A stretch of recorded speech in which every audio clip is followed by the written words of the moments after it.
ডিজের তাণ্ডবের বিরুদ্ধে প্রশাসনের ভূমিকায় মন্ত্রী নিজেই আশ্বস্ত নন। দূষণ নিয়ন্ত্রণ পর্ষদ একার পক্ষে এর বিরুদ্ধে ব্যবস্থা নেওয়া সম্ভব নয়। এর জন্য পুলিশ ও জেলা শাসকদের উপর দায় চাপালেন মন্ত্রী অনিমেষ দেববর্মা।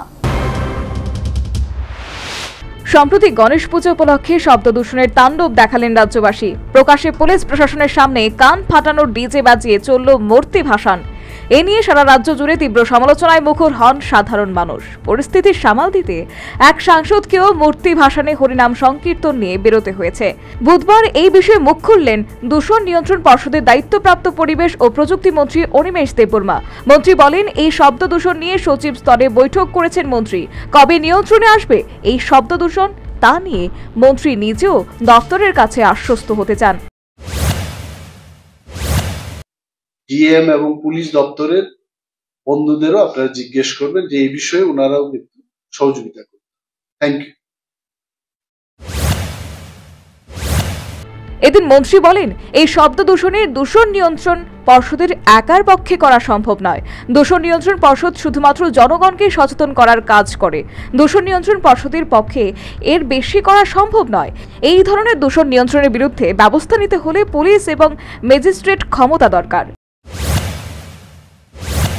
যে আশ্বস্ত করতে হবে, আমি নিজেও আশ্বস্ত হতে চাই।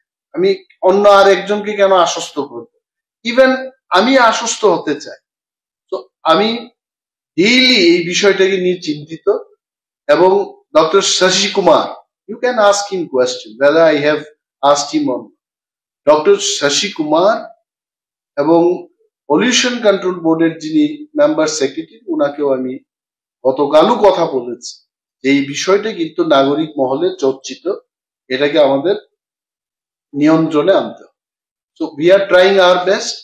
এবং আপনারাও ডিএম এবং পুলিশ দপ্তরের বন্ধুদেরও আপনারা জিজ্ঞেস করবেন যে এই বিষয়ে ওনারাও কিন্তু সহযোগিতা করবেন। Thank you. তবে কি শব্দ দূষণ নিয়ন্ত্রণে দূষণ নিয়ন্ত্রণ পর্ষদকে কোনো সাহায্য করছে না পুলিশ, নাকি শরিক দলের দপ্তর বলে বিষয়টি এড়িয়ে যাচ্ছে প্রশাসন? তবে নতুন এই ডিজে সংস্কৃতি নিয়ে এবার খোদ মন্ত্রীর প্রশ্নের মুখে পুলিশ প্রশাসনের ভূমিকা। Bureau report, news vanguard.